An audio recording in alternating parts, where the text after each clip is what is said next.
Hello, Sales Nation. My name is Will Barron, and I'm the host of the Salesman Podcast, the world's most downloaded B2B sales show. On today's episode, we have an absolute legend. I really enjoyed this conversation. We had Suneel Gupta. He is the author of Backable, and that's exactly what we're talking about on today's show.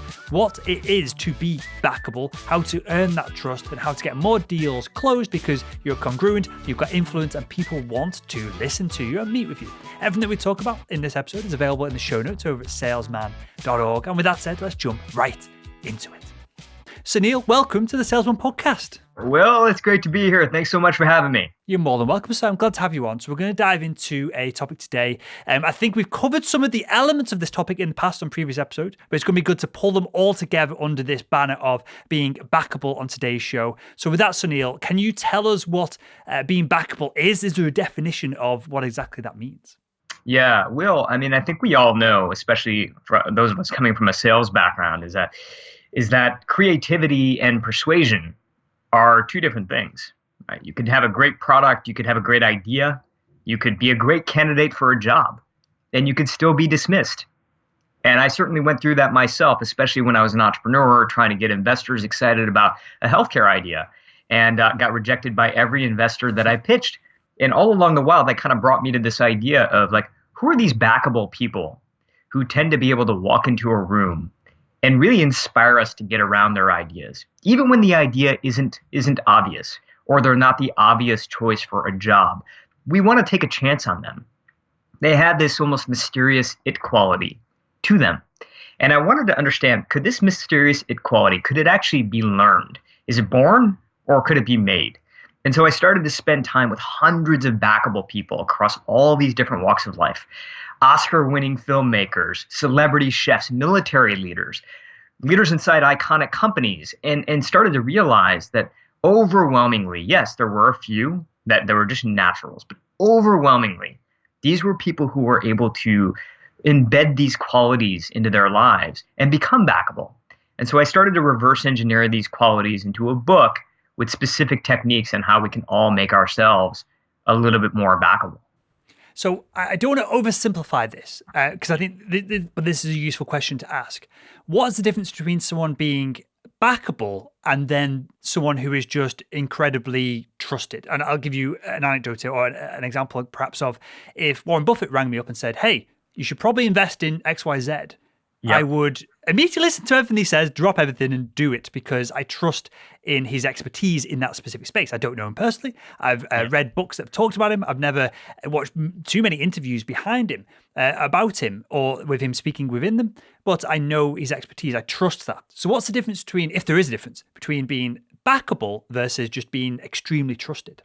Yeah, I think it's such a great question because there are people who have clearly built that track record now. Right, like a Warren Buffett, like an Elon Musk, who you'll say yes. I mean, absolutely. If this is something that you want me to do, if you feel like this is right, I'm probably going to take a bet on that. Right, but that's based on a track record, an established track record.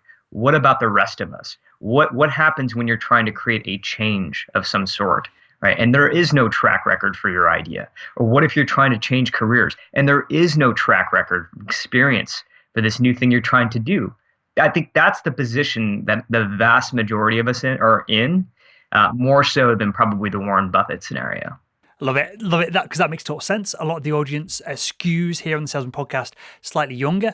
So even if they're in complex executive B2B sales roles, perhaps they don't have that track record, or perhaps they've changed jobs, changed careers, or changed industries or products. So this is going to be incredibly important to them at this conversation, Suneel. So with that said then, let me frame it a different way, because you said it, but I don't want to gloss over it.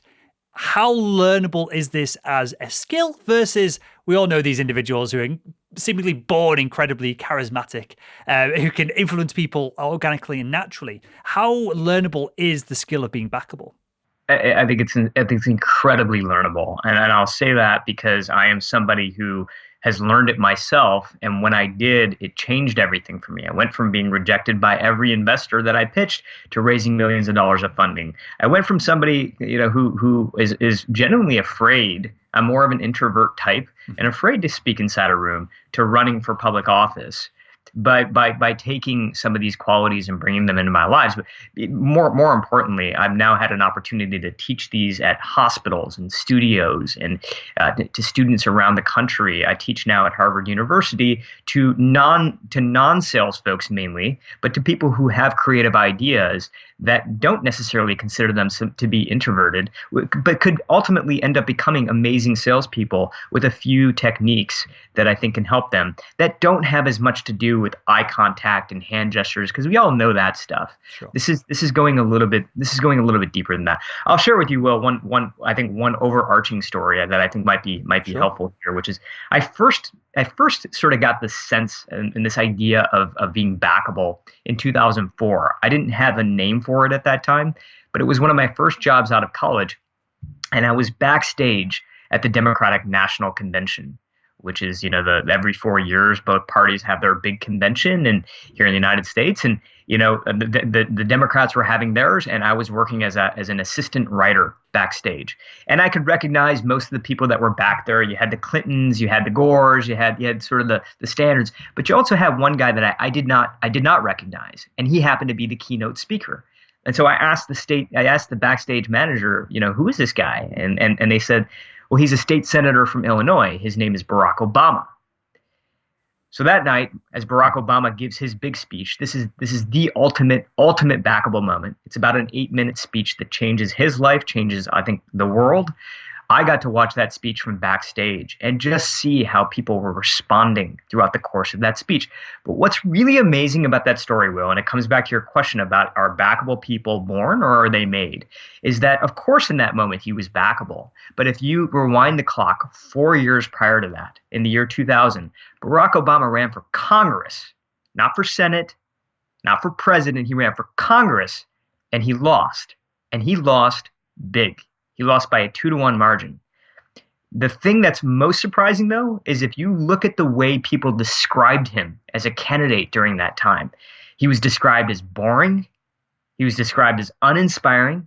There was a reporter that covered the campaign who said that Barack Obama is so dry that he sucks the air right out of the room. And 4 years later, he is this bastion of hope and inspiration and charisma.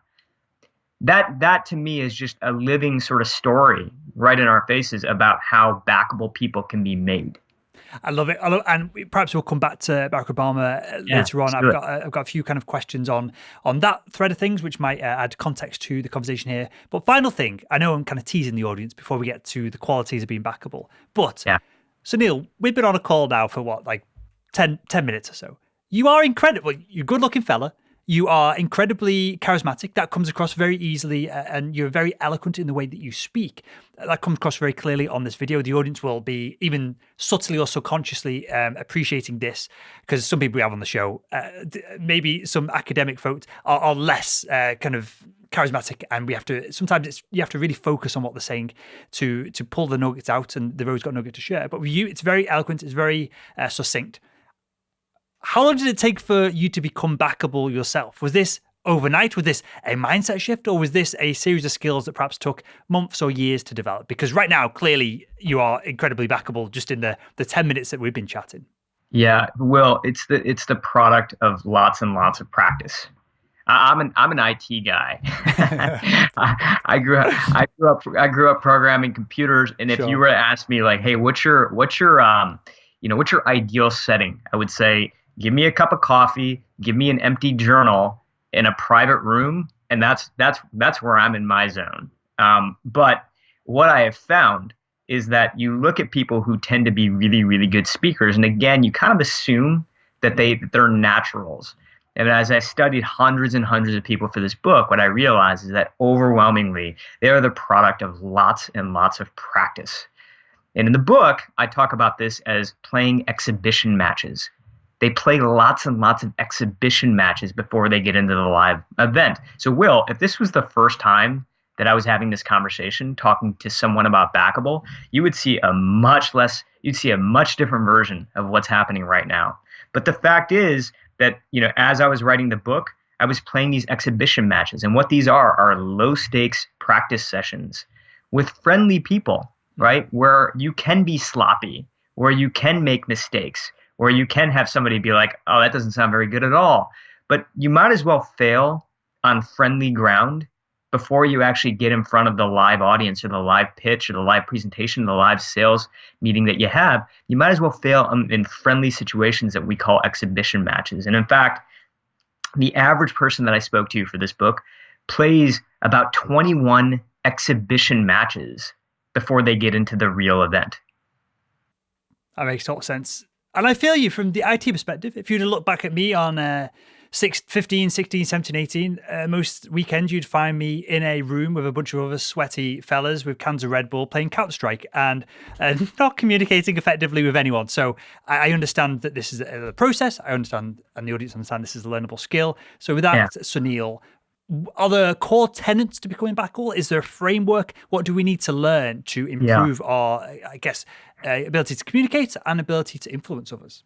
Yeah, what we did for this book, Will, is we sort of cast a wide net, interviewed people, studied people, and realized that there were a set of common qualities. Then we took all the qualities that we felt like were obvious, and we sort of just tossed them away.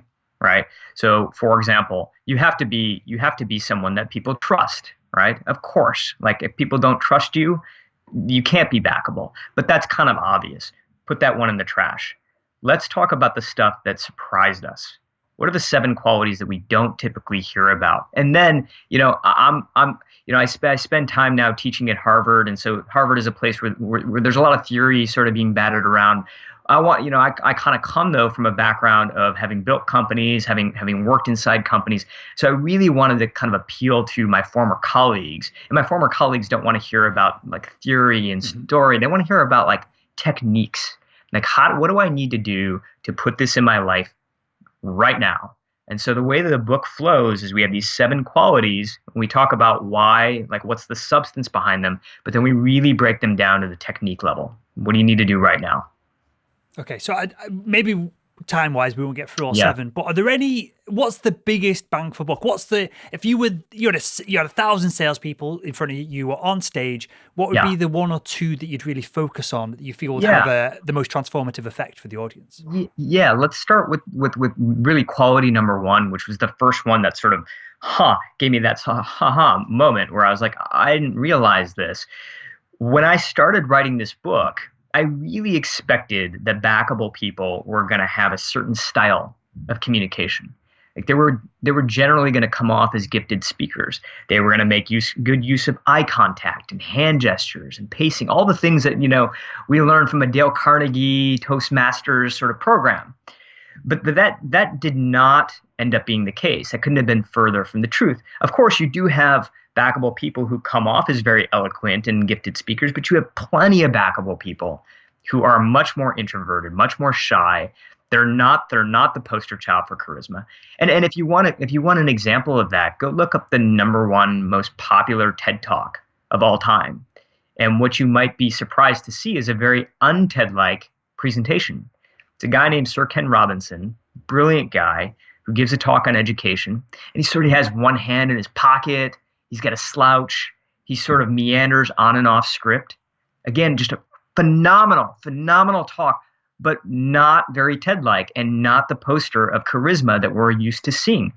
Take Elon Musk as an example. And of course, today people say, yeah, that's an obvious one, but he also had to start at some point in time in his career to become backable. And, when Elon Musk unveiled the future of SpaceX, Inc. magazine ran a headline and it said, Elon Musk fails public speaking 101. Fails public speaking 101. Steve Jobs, I think another example where we sort of look back at his life and we say that was a highly charismatic person, right? Well, go back and watch the first launch of the iPhone in 2007, and you might be surprised. I was. He uses the word over 80 times in that speech. These are all the things that we are told not to do in public speaking. The point is this, Will. Here's the punchline. What makes people convincing is not charisma. It's conviction. Backable people take the time to convince themselves first, and then they let that conviction shine through whatever style it is that feels most natural to them. Elon Musk is the best example there from my perspective. I don't know. Did you see his recent appearance on the Joe Rogan podcast? I didn't know. Okay, so he's on the Joe Rogan Check it out. podcast. He sat there. He's clearly isn't. I would assume he's an introvert, right? Or he's on the. If we can be one way or the other, he's probably pushing more towards that way more often than not. And he's says as do I, as do kind of people who are not trained very specifically on the speaking eloquently, right? Yet I'm sat there glued to my proverbial seat watching it because he's going so in depth with all the science. Regular listeners will know my background is in chemistry, and we've got a science podcast called Excited Science.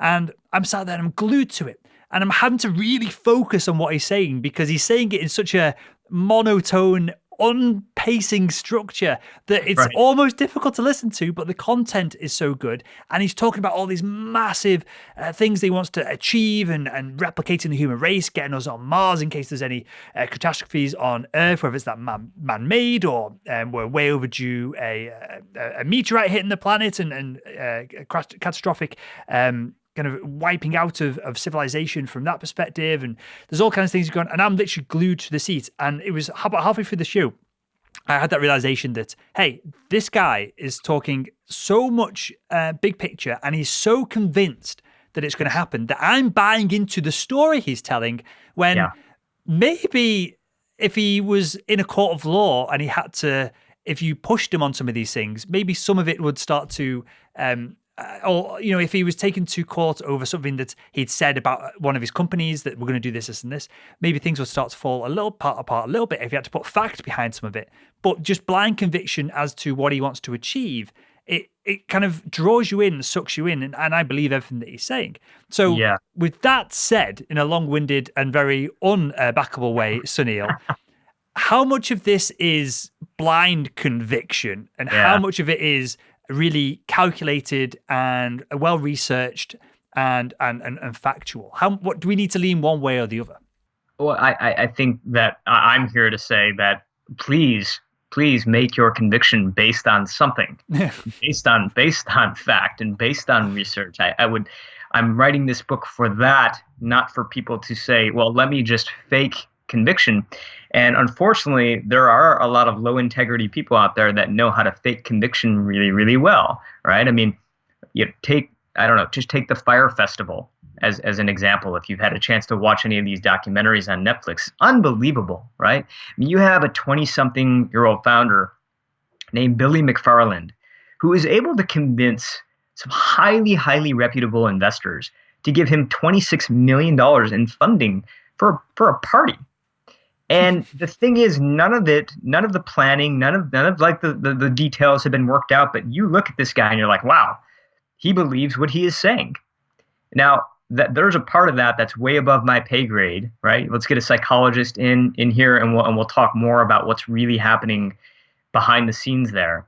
But what I'm saying is that there are so many highly creative people in the world that question themselves, that doubt themselves, and they come off with less conviction, and therefore brilliant ideas, important ideas, get tucked away, get put aside, get dismissed. Here's an example. Take penicillin. Dr. Alexander Fleming was the creator, right? And this is kind of relevant to what's happening in the world right now, is that, you know, Dr. Alexander Fleming had a cure for infection in his hand in the 1920s. And he went out and he started pitching audiences, and he was a terrible communicator. And, you know, people said, no, we don't think you have it. And it wasn't until another scientist, another physician named Dr. Howard Florey came along and said, I think you have the answer. Let me take it out there. And so he does. But now Florey's a better communicator. He's able to convince audiences that penicillin was able to be made. But it took 10 years. And in those 10 years, hundreds of thousands of people died. And they arguably died unnecessarily from a problem that had a solution that was already there, right? And this happens all the time. I mean, NASA's had a big couple of weeks as we talk right now, right? Mm-hmm. And, you know, it makes me think of the story of a guy named Bob Ebeling, who was an engineer on the NASA team when the Challenger went up, right? And the Challenger exploded. Ebeling knew that was going to happen. Literally the day before the launch, he calls a meeting. He says, here's the data. I think based on what I'm seeing, this thing isn't going to work. And they dismiss him. They send it up, and within 90 seconds, the challenger disintegrates. Bob Ebeling was interviewed before he passed away. He was in his 90s, and he said, God shouldn't have chosen me for that role because I had all the evidence. I had everything that I needed to convince people, and I wasn't persuasive enough. Those are the people I'm writing this book for.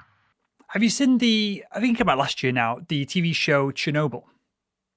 I have, yes. Because that seems to, as you give those examples there, Suneel, it seems to fall into a similar kind of, clearly there's all kind of political and other things on top of all of this with the individuals involved. But there's people quoted from there who tried to whistleblow, who tried to announce that there was issues and everyone got knocked back. And I feel like that is... Great example. Another element of communication and persuasion that we were lacking as well. So with all that said then, the reason I kind of nudged us towards kind of going up, diving into integrity here as opposed to just blind conviction is, I don't think it's such of an issue for our audience because they're all doing larger deal sizes. But when you look at the stereotype of salespeople, especially when you look at the stereotype of the used car salesperson, I feel like perhaps some of this can be faked to a certain extent. And it might get you the first sale, but over the long term, no one's going to come back to you. You're not going to build that book of business, and it's going to be difficult to have success. So could we perhaps add and this might be one of the kind of 7 rules that we're going to talk about,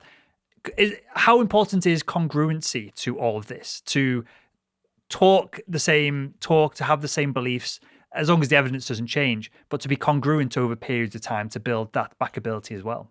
Yeah, and by congruency, you mean, what you did before is what you're going to do next, right? Sure. Or how you behaved before is how you. Yeah, I think it's very important, Will. I mean, I think that being ourselves, being our true selves, is sometimes the hardest thing that we can be, but it's also the most important. But one of the stories that came up a few times when I was writing this book was the story of a guy named Dr. George Schaller, and Schaller was this famous primatologist. He studied mountain gorillas.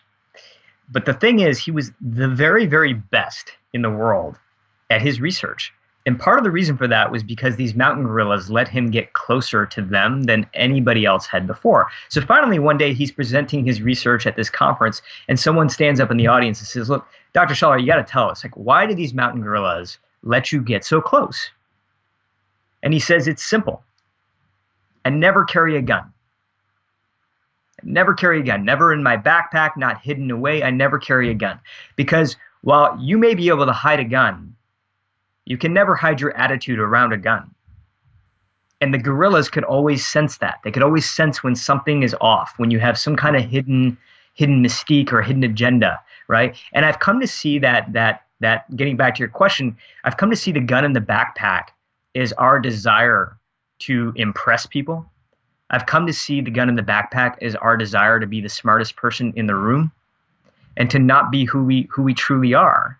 But when we can sort of take a page out of Dr. Schaller's book, which is to speak to express, not to impress, just to be who we truly are, we start to get that congruency where we start to build the trust that we're talking about that's so foundational and obvious, I think, to backability.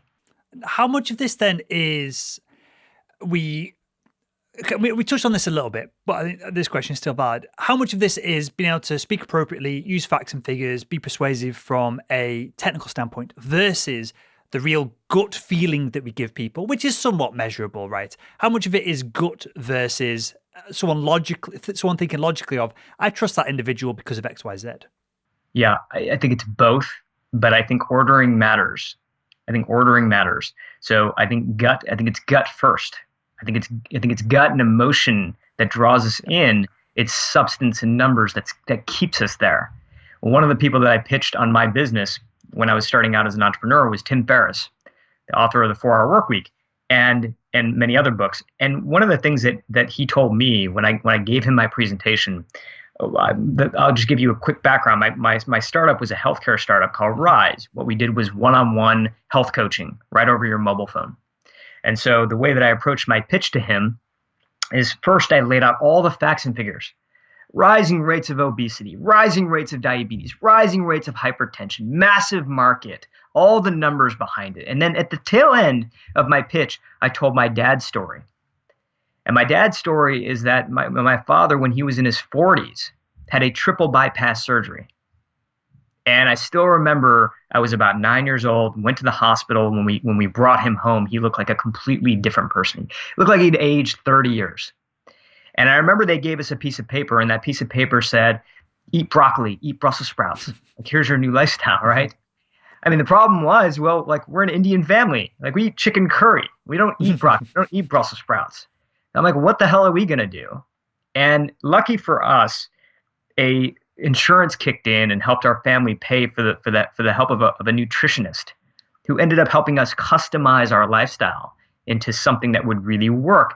And because of that, he was able to transform his life, turn his life around. I told Tim Ferriss that story, and he's like, what the hell are you doing telling that story at the very end of your pitch? You should tell that story up front. And then you can talk about the numbers. You can talk about the number of people that are going through that same version, that same type of struggle. You can talk about the market size and what's happening in the world. But hook me in with that story. And the example that he gave me was that when he was writing the 4-Hour Workweek, he was turned down by 25 publishers in a row. And he got the piece of advice of, hey, you're trying to write this book for a mainstream market. Why don't you instead try to rewrite this book for one friend? Just choose one friend and rewrite it for that one person. What would happen? And so he does. And the version that he produces is just the quality of the writing goes up so much, it becomes so much sharper with better storytelling that publishers eat it up, and eventually it becomes this international bestseller. So hooking with emotion and doing that through what we call in the book a central character, finding one person that you can focus on, one story that you can tell, then talk about the numbers. Does the person that we're telling stories about, again, we'll go back to the context of B2B sales, even though this is applicable for getting your kids to clean the room or whatever else we want to influence and communicate with individuals around us, whether it's at home or at work. But go back to B2B sales for a second here. Does the story that we're telling, does the avatar that we're talking about, whether it be real or kind of metaphorical, do they need to be related directly to the individual that we're trying to influence? Or is a story enough in that we're wired to listen and divulge and kind of like get really wrapped up in stories? Yeah, it's such a good question, because like, what happens when you're pitching a product to somebody, an audience, where they may not actually be the end user of the product? It happens all the time, right? I mean, you have Hollywood executives that back films that are intended for children that they would never watch, right? But at the end of the day, telling that story, I think, becomes even more important to those audiences, because what you're trying to do is you're trying to create an empathy bridge between the person that you're trying to serve and the people that we need in order to make that happen, right? These backers. And that empathy bridge typically isn't built through numbers. It's typically not built through data. It's typically built through this story. You know, I heard this great quote the other day. I'll probably butcher it, but it was something like, a good story tells you someone else's story, but a great story helps you see yourself inside that story. And when you're truly digging into the details of a central character and you're doing that well, what ends up happening is, even if the audience is completely different than that person, we start to become and see the problem that we're trying to solve through the eyes of that human being. For sure. Have you seen the film, this will make sense in a second, have you seen the film Marley and Me? I haven't, no. Okay, so it's about a fella gets a dog called Marley, and Marley's always in the background of all the things that's going on in these couples' lives, and at the end the dog passes away, right? So we've just got a golden retriever puppy, me and my partner, and we watched this film. My girlfriend's in hysterics crying. She's seen it like 20 times. She's still crying at the end of it. I'm getting teary at the end of it. And this, I feel like, emphasizes the point you made there, Suneel, of my life is nothing like the lives of the characters within the story. But I was so bored, and it's not even that good a film. It's only because it's so relatable that I've got this dog, right? This puppy. But I was so bought into the dog being in the background and adding my own layer of context to it that, as I said, the whole house was in tears after the fact when this dog passes away. And it's a nice kind of twist at the end, and everyone's happy that the dog existed and that side of things. And I've just totally ruined the film for anyone who hasn't seen it. But that's the point, right? Is that literally could not be more of a different character than the life that you're probably living right now. Mm-hmm. But that's what the job of a great movie does, right? Is it makes us see their life through their eyes, not through our eyes, but through their eyes. that ultimately you were asking about like what happens when the person on the other side of the table looks different than you, what happens when they look different than your customers. These stories are important anyway, but they're critically important in that situation. Yeah, because I'm visualizing as we talk here, we're in a boardroom. And as you rightly said, there may be end users of the product or service that we're selling in the boardroom, but there might also be the financial director. There might be the C-suite executives.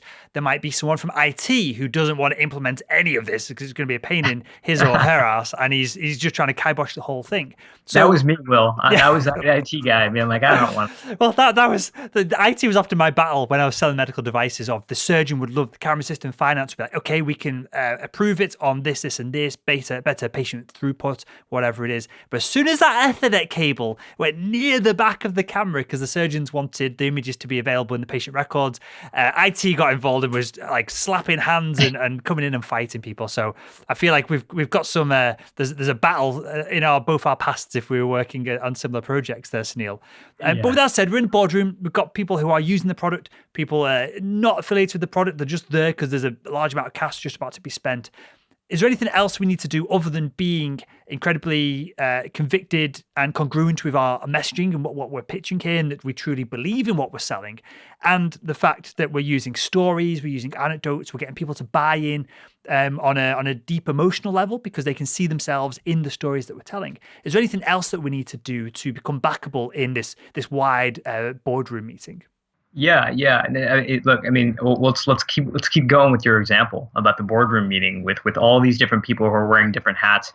One of the companies that I spent a lot of time with was Pixar, and the reason that I was obsessed with Pixar is because you just had all these different sort of people with different hats, trying to come together around a project, right? But you had engineering, you had design, you had art, you had business, you had the filmmakers themselves. Like it was literally all these people, and they're trying to basically mix this like soup together, and there's a lot of tension. I mean, it comes out as usually a beautiful product, but there's a lot of tension inside Pixar to get a project done. And so, one of the things that started to inspire, I think, one of the themes inside my book, which I continue to find over and over again, which is to flip outsiders into insiders. Flip outsiders into insiders. So, what does that mean? I mean, let's take a story from the 1940s for a moment. Betty Crocker introduces cake mixes. Instant cake mix in the United States. And so they introduce it to markets around the country, and they think this thing is going to be an absolute hit. They think sales are going to be, skyrocket. And so they get the sales reports back, and it's very, very poor. It's abysmal. And they're like, we don't know what's happening here. Why aren't people buying these instant cake mixes? So they end up hiring this psychologist named Ernest Dykda to go out into the field and start interviewing homemakers around the country to figure out like what's going on. And he comes back with the most fascinating conclusion. He says, you have made the process of making a cake too easy, too simple. What you have done is you have removed the customer from the creative process. And so Dykda has one recommendation. He says, remove one ingredient and just see what happens. And so they do. They remove the egg. So now as a customer, what you have to do is you have to crack and mix in your own fresh egg, and sales take off. Because now customers, when the cake comes out of the oven, they actually feel like they made that cake. They feel ownership over it. And look, I mean, you may have heard this story before because it's such a classic, but researchers have unpacked and found this to be the case over and over again. My favorite description of it is the IKEA effect, which basically tells us that we place up to 5 times the amount of value on something that we help build than something that we simply buy off the shelf, right? So there's a lot of people with poorly made futons and furniture out there that are never going to get rid of them because they made it themselves, right? So what does this have anything to do with creativity in the boardroom that you were talking about? What is this? And the way that it relates is that, we often think that creativity is a 2-step formula. You come up with a great idea and you have great execution, right? But no, there's this hidden step, a secret step in between. And that's where we get other people to feel like it's their idea as well. You get other people who are outsiders to feel like they're insiders on the idea. So that way, when you show up to execution, you show up together. IT, sales, engineering, we've shown up together because those people actually felt ownership of the idea itself. And I believe, well, you can trace every civic, political movement, every nonprofit organization, every big company back to this hidden step. As you say that, two things jump to mind. So I'll ask you about one in a second. But the most obvious one is Lego. Seemingly, it's such a dumb product that they ship you a load of stuff, you make it, and then you put it on the shelf and probably never unbuild it and use it again, right? But I love Lego. I get Lego off even my dad or my partner every year, and I spend weeks and weeks because I don't have enough time to kind of sit down and dedicate to it in one chunk. I spend weeks and weeks building this product that, again, if they just shipped it to me unbuilt, I know this sounds ridiculous as I say it, but I wouldn't really care about it. It doesn't even have the right shape. There's no smooth sides. It doesn't even look like the one I got for this Christmas is, I think it's the Saturn V rocket. It doesn't even really look like the Saturn V rocket when it's complete, but the process of building it, doubling down on the IKEA analogy is part of the fun, and that's what you're buying into, right? Yeah. How do we practically do this? And we'll wrap up with this perhaps. How do we practically do this, for example, in the boardroom? It seems like one way of turning outsiders into insiders would be use a whiteboard or make the engagement a bit more interactive, perhaps. And what I do typically, and we talked about this on the show a bunch of times, I'm a massive fan of whiteboarding and doodling in meetings and in training and that side of things. I tend to paint half the picture and then get people up to finish off the picture themselves. And that's an obvious example, right? Is there any other ways that we can turn outsiders into insiders if we continue this boardroom analogy? Yeah, and another obvious one, and then we'll go to maybe one that's less obvious. Another obvious one is, hey, if you got an hour of time, with a client, instead of spending 30 to 45 minutes on your monologue and your pitch, spend 15 and then open it up for the creative possibilities that come up inside the room. I used to put 80% of my slides up front and save 20% for discussion. And finally, I got the advice when I was talking to these backable people to flip that, spend 20% up front and then open it up, right? So there are creative possibilities that may come up in the room that you can fold in and ultimately leave with a bigger idea together. But the non-obvious one that I think has been fascinating, because now I'm sort of being exposed to all these sort of people who are using these backable tactical methods, is in the beginning, I met with a company recently that will throw out sort of 5 problem statements, right? And they'll say, hey, here are 5 things that we're hearing from our clients. Which of these resonate the most with you, right? So literally after 1 or 2 slides, we're kicking it back to the audience. Which of these, do any of these, and which of these resonate most with you? And they'll say, well, number 3 seems like, it really, that's something that I hear a lot here at this company. I said, great, let's dive into that. So they jump right to that module. They literally click on it and it goes to slide number 38 in the pitch deck. And now they just talk about slide 38 through 43, which deals straight with problem 3. That's it. Now we're deep into a problem that you have said that you feel.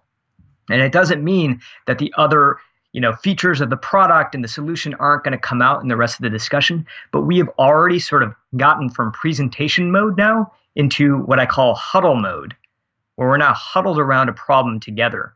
And that I think really starts to flip outsiders into insiders. I love it. We literally teach that in our training over at salesman.org. We just call it the collaborative pitch.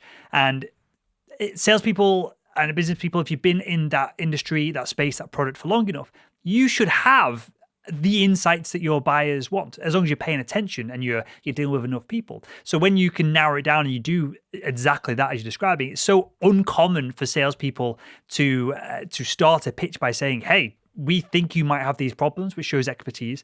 Clearly, if the buyer has none of those problems, you're probably in front of the wrong person. But hopefully they have 1 or 2 of them, and going down specifically into one of those, it differentiates you from the competitors that might be going for, if it's a tender process, if there's multiple presentations back to back, it separates you from them so vastly that deals can be won just on the back of that alone. Yeah, absolutely. And also you have their attention. You have probably the highest level of somebody's attention in the first 5 minutes, right? So rather than the preamble, right, or maybe even risking talking about things that they sort of kind of care about, but not really, before you get into the meat of what they do, right? Use that first 5 minutes. Use it right away. The other thing, Will, that I think it has been less obvious to me, but I see now get played out over and over again, is if you can get a sense of what their potential objections might be to your idea. Right. And I think that's always the case with anything new, trying to get anybody to sign on to something new. They're always going to have potential objections. putting their hat on before you walk into the room and understanding what, if I were them, what are the 2 to 3 key objections I would have? Steering into those objections during your pitch, steering directly into them, even if you don't have a perfect answer, will win you credibility and trust. And also, I think it lets them tune into the stronger parts of your pitch. Because as long as that objection is sort of nagging at them, they're not fully with you as you're talking about everything else until they get that thing sort of talked about. For sure. So I wouldn't advise doing this all of the time. I would only do this with my best customers, and I'd only do it with surgeons specifically as opposed to a CFO, because I had a good relationship with the surgeons I'd deal with when I was in medical device sales. But here in the UK, it used to be hosted by Stephen Fry. There's a quiz show called Quite Interesting, QI, and they ask questions, and the questions are typically uncommon answers. So there'll be stereotypes, there'll be misconceptions, and the people who write the questions are basically trying to bait the quiz show contestants to say the wrong thing. So if you get the right thing, you get points. If you say the wrong thing, you get minus points. And at the end of the show, everyone has minus 1,000 points, right? Now, when someone says the wrong thing, there is a big screen behind the guests, and the people who write the questions have pre-guessed at what the guests are going to get wrong, and so it flashes up on the screen. So it's double embarrassing if you've not just got the question wrong, but it's the people behind the show have predicted what you're going to say wrong. And it's all about science. Each episode's on a different topic, but it's mainly science and politics and that side of things. It's quite reasonably highbrow. It's a great show. I really enjoy it. Well, I parodied that in a presentation that I did for years in medical device sales when I was selling these endoscopes. And every time the surgeon would say, well, what about this? I'd go to the slide of one of their colleagues, hopefully that they'd recognize, with the question almost every time verbatim on the screen. And we had a bit of a joke about it. It wasn't, I wasn't trying to bait them or catch them out, but I'd make a joke of, hey, I've seen this so many times. It's the same question over and over. Here's how we solve it. The next slide would be the solution. And that went down really well. So again, that might be something that people could experiment with, but I'd be careful as to do it that perhaps with people that you've got relationships with prior. But on that, Suneel, I've got one final question, mate. And I'm intrigued because you seem like, how to describe this? You seem like me of perhaps you like playing devil's advocate, perhaps you like seeing the opposite of the usual advice and finding out what the fundamental rules are behind things, which is how I like to think. I feel like we might have that in common. So you mentioned earlier on that you took the obvious things that would make somebody backable and you threw all them out and you went after perhaps the less obvious things or the more impactful things. Is there anything that was massively counterintuitive in your research and your findings? Is there anything that was counterintuitive that comes to mind that perhaps people are doing now that's helping them become unbackable rather than doubling down on their want to become backable in the marketplace? Yeah, one of the people that I studied for the book was a guy named Brian Grazer, he's a Hollywood producer, but he also invests in technology companies. He's kind of all over the place. I mean, he does a lot of things, and he runs large teams. And so what was interesting, Will, is I was waiting to meet with him, and I'm inside this sort of lobby area, and there are all these people there ready to pitch him on all these different things, and you could just tell that the anxiety inside the room was just insanely high. Like people were nervous. And so I go back to meet with him, and I say to him, Brian, you have all these people, these nervous people that are in the waiting room right now. I'm not nervous because I'm not here to pitch you. I'm just here to observe. But if I could go out there right now and I could give them one piece of advice, what would it be? And he said, give me something that I can't easily find on Google. Give me an insight that you have gone out into the world and found that is not easily Googleable. And I thought that was so interesting because as I continued to study more and more backers and sort of unpack the way that decision makers sort of think, what I realized is that great interviews, great pitch meetings, great presentations tend to be built on some kind of non-obvious insight. Non-obvious insight that you have actually gone out and achieved. That's the key part of it. You personally have gone out into the world and done something scrappy to figure that out. So just the other day, I was talking to somebody. She's a mother who is now re-entering the workforce, and she's re-entering the workforce at a tricky time, right? During the middle of a pandemic. And the company that she is most interested in working for was a social media company. But the trick of it was she didn't actually use the product herself. She found the role to be fascinating, but she didn't really use the product. So she did something I found to be insanely clever, which is that she interviewed her daughter and every single one of her daughter's friends. And then she had them send her screenshots of their experience, moments that they loved, moments that they wish were a little bit different, features that they wish they had. And she collected this gallery of screenshots. So now when she jumps on this interview, which happens to be over Zoom, she brings her phone and she's able to show this gallery of insights and screenshots. And this hiring manager is so impressed by her level of effort and the earned insights that she brought to the meeting, that not only does she get the job, but literally in the middle of the meeting, he calls one of the UX designers on his team into the meeting, right into the middle of the Zoom, to say, hey, you've got to check this out. So going one step further than what most people in your shoes might do, talking to customers, but talking to competitors' customers as well, test driving their product, but also test driving their competitors' products, attending meetups, watching old talks that this person has given, just going one level deeper and then bringing some insight into the conversation tends to be the best starting point for what great backable moments are built on. And you label that earned insights. Is that fair? An earned secret.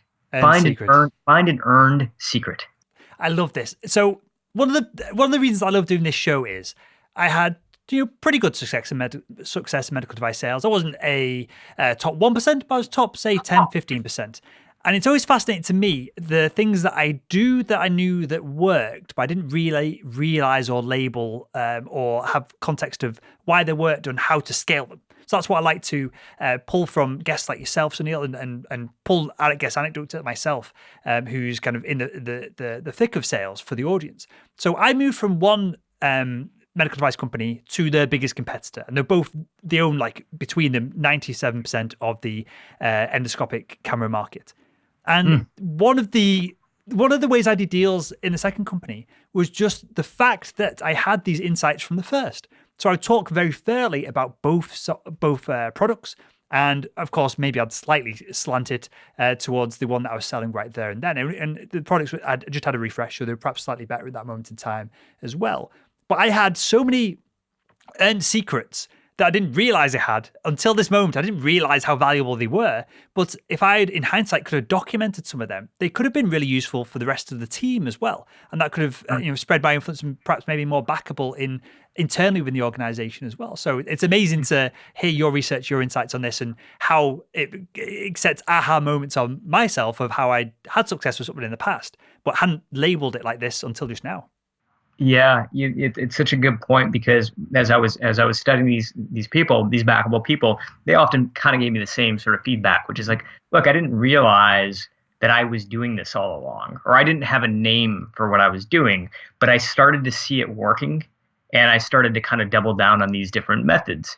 And so a lot of in the book, what we're doing is really just kind of, I think, almost systematizing it a little bit, making it something that people can grasp. But I think that's so interesting. And I know that we're wrapping up, so I'll just share that one last thing with you, which is that, one of the things I continue to hear now as I'm taking this book into the world, I take it to students and hospitals and teachers, and one of the things I continue to hear over and over again is like, I'm not ready.